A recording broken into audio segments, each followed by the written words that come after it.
समय की बात है। एक परिवार में 3 लोग रहते थे। रिंकी, उसकी माँ रामवती और एक बड़ा भाई लक्की। रिंकी का भाई उसके लिए लड़का ढूंढ रहा होता है, लेकिन कोई रिंकी को पसंद ही नहीं करता, क्योंकि वो थोड़ी काली और उसके मुंह पर जले का निशान होता है। उसकी माँ की तबीयत भी ज्यादा ठीक नहीं रहती। लक्की रिंकी की शादी को लेकर बहुत परेशान होता है। रिंकी बहुत रोती है कि उससे शादी कौन करेगा।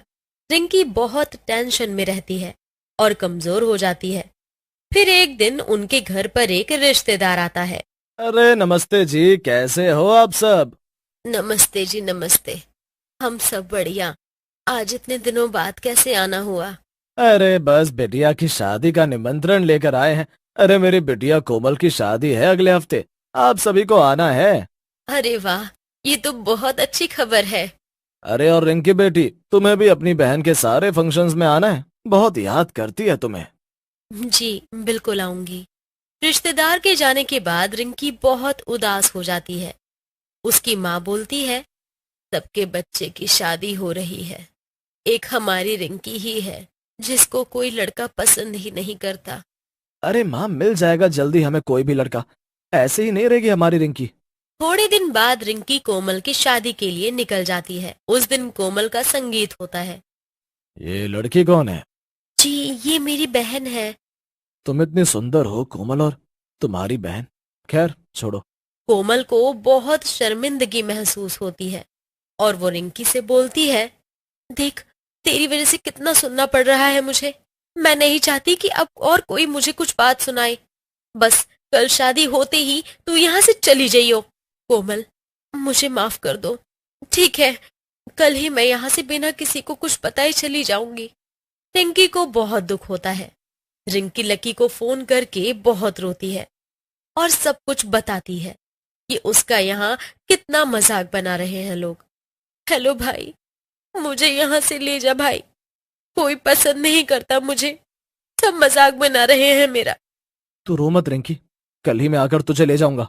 अगले दिन कोमल की शादी होती है।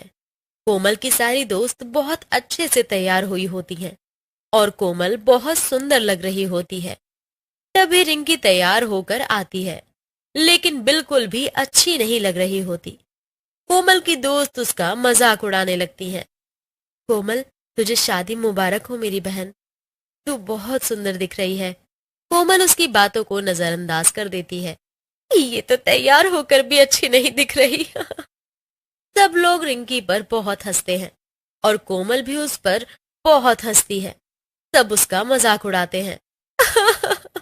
रिंकी रोती रोती ऊपर कमरे में चली जाती है। काश मैं इस दुनिया में आई ही न होती। क्यों हूं मैं ऐसी? क्यों मैं इतनी बदसूरत हूँ कि हर कोई हर वक्त मेरा मजाक उड़ाता रहता है? तभी रिंकी कूद कर आत्महत्या कर लेती है। तभी उसका भाई वहां पहुंचता है, पर बहुत देर हो चुकी होती है। उसकी बहन उसकी आंखों के आगे जमीन पर मरी पड़ी होती है। रिंकी, रिंकी, मेरी बहन, ये क्या कर दिया तूने। तुम लोगों ने मारा मेरी बहन को। उसका इतना मजाक बनाया, उसकी शादी को लेकर, उसकी शक्ल को लेकर। इतनी ही बुरी थी तो बुलाया ही क्यों था। हमारी कोई गलती नहीं है इसमें। तुम्हारी बहन ही है बदसूरत तो क्या करे। और यहाँ हंगामा करने की कोई जरूरत नहीं है। शादी है हमारे घर में तो चिल्लाओ मत, समझे। और फिर सब लोग चले जाते हैं। किसी को फर्क नहीं पड़ता।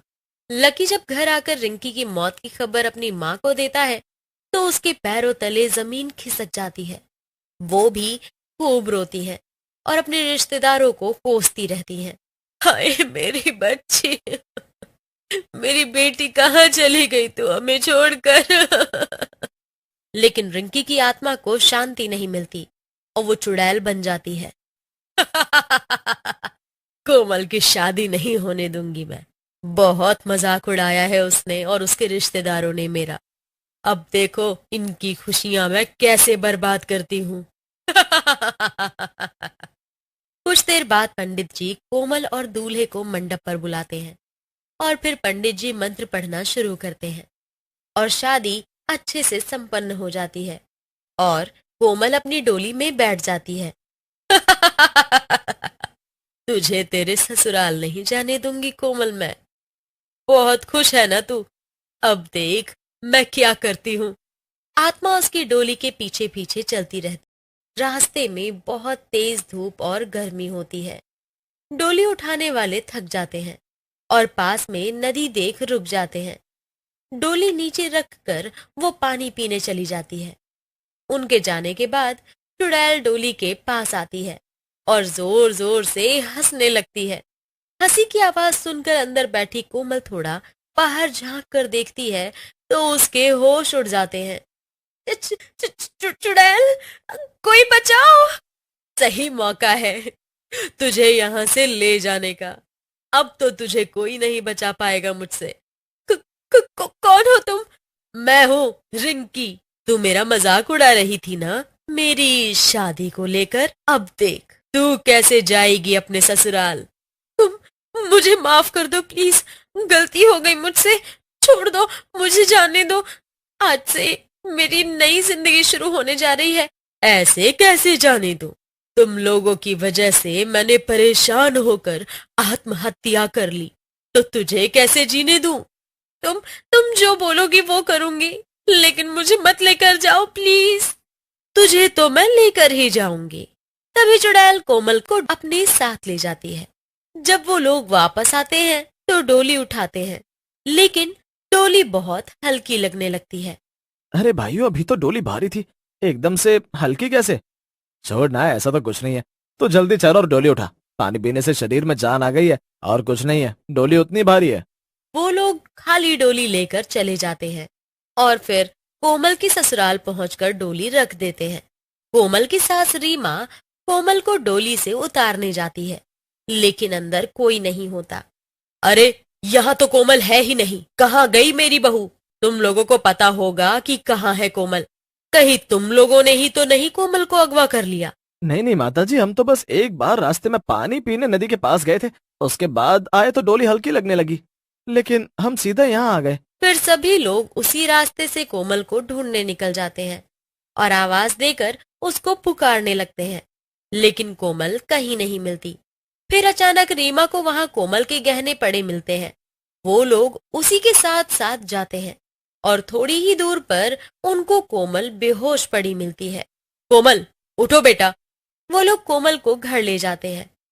जब थोड़ी देर बाद कोमल होश में आती है तो तभी से अजीब अजीब हरकतें करने लगती है। ये क्या हो गया कोमल को? कैसी हरकतें कर रही है? हमें तो कोई चुड़ैल का साया लगता है कोमल पर। सब लोग डर जाते हैं। फिर रीमा तांत्रिक को बुलाती है। देखो बाबा, हमारी बहू को क्या हो गया? ठीक कर दो इसको। इस पर चुड़ैल का साया है। कोमल चुड़ैल के कब्जे में है, इसीलिए ऐसी हरकतें कर रही है। फिर तांत्रिक अपने मंत्र पढ़ना शुरू करता है और कोमल को वश में लेने की कोशिश करता है। छोड़ दो मुझे। आ, आ, कौन है तू? चला जा यहाँ से। तू बता, तू कौन है और क्या चाहती है? तांत्रिक उस पर भभूत डालने लगता है। बता, वरना अच्छा नहीं होगा तेरे साथ। बता जल्दी। तभी रिंकी की आत्मा वहां प्रकट हो जाती है और सब सच बताने लगती है। मेरा नाम रिंकी है और मैं इसकी दूर की बहन हूँ। मैं सुंदर नहीं दिखती थी, इसलिए इसने मुझे अपनी शादी में बुलाकर मेरा मजाक बनाया। मेरी शक्ल की वजह से कोई शादी नहीं करना चाहता था।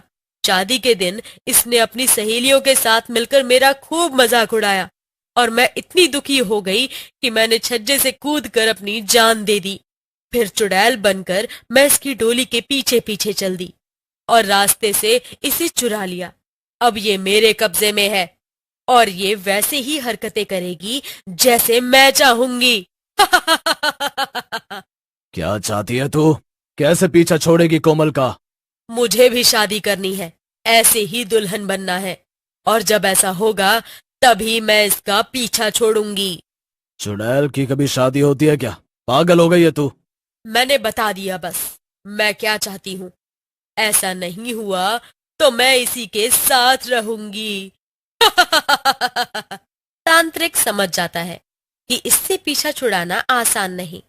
वो फिर कोमल की सास से अकेले में बात करता है।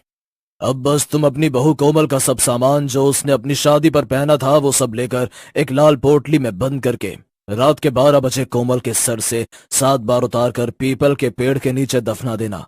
बस सब ठीक हो जाएगा। कोमल की सास बिल्कुल ऐसा ही करती है और चुड़ैल उस दिन के बाद से उसी पेड़ पर रहने लगती है।